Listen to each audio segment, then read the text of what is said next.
I've seen hundreds of Premier League predictions over the past few days, most of which have been the same. Man City finishing first, Man United finishing fourth, and Luton Town finishing rock bottom. But I've also seen the vast majority of predictions place Aston Villa 7th or 8th. However, I think Aston Villa will shock the entire Premier League this season. I think Villa will compete for a top 4 spot this season, and most people will be surprised, but I don't think it should really come as a surprise though. Unai Emery is building something special at Villa Park, so let's break it down. Last season, Villa came into the competition with what I thought was a very capable and talented squad, but Steven Gerrard was clearly underperforming and would present Villa to the world with completely uninspired and tactically inept performances. He had most of the squad looking as though they had never kicked a football before, Watkins wasn't scoring, McGinn looked a shadow of himself, and Mings was unfocused and all over the place. Same could be said about most of those players.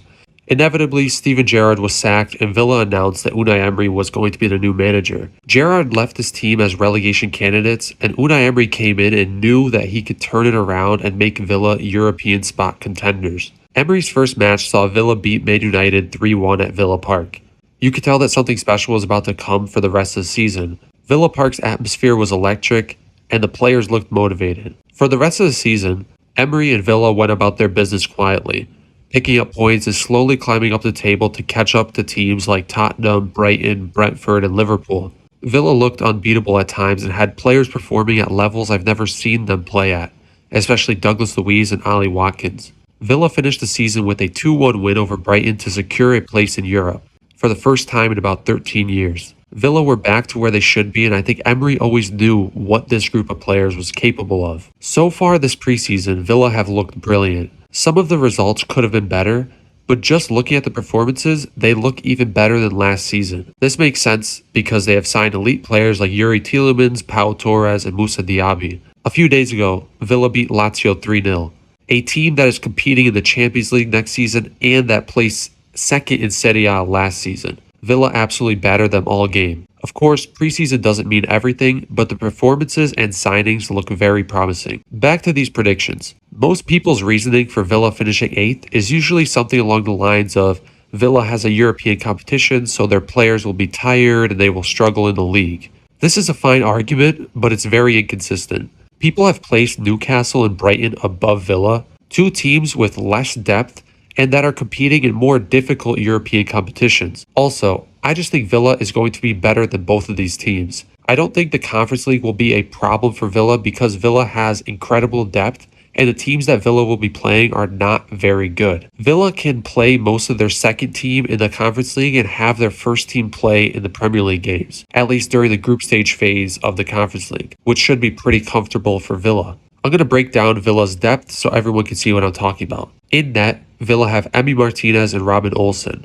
Olsen isn't the greatest goalkeeper, but he's still capable of playing in the earlier stages of the cup competitions. Martinez is one of the best goalkeepers in the league and will be very important to Villa's success this season. Moving into defense, Matty Cash is Villa's only true right back, but Ezri Konsa and Callum Chambers can also cover this position. Villa also probably have the best center back depth in the league outside of Manchester City. Pau Torres, Diego Carlos, Tyrone Mings, Ezri Konsa, and Callum Chambers are all capable center backs who will likely be rotating throughout the season in every competition. So fatigue and depth are definitely not an issue in this area of the squad. Alex Moreno and Luca Dean are two very strong and capable options at left back and will likely find themselves rotating in every competition. We've also seen Pau Torres fill in this position in preseason as well. It is still difficult to tell who the two starters will mostly be throughout the season, but you still have three fantastic options with Boubacar Kamara, Yuri Tielemans, and Douglas Luiz, three players with similar skill sets and can all perform at an elite level. Dendoncker and Chambers can also be used as backups in these positions. On the right side of midfield, Villa can use Moussa Diaby, John McGinn, Leon Bailey, and Jadon Philogene.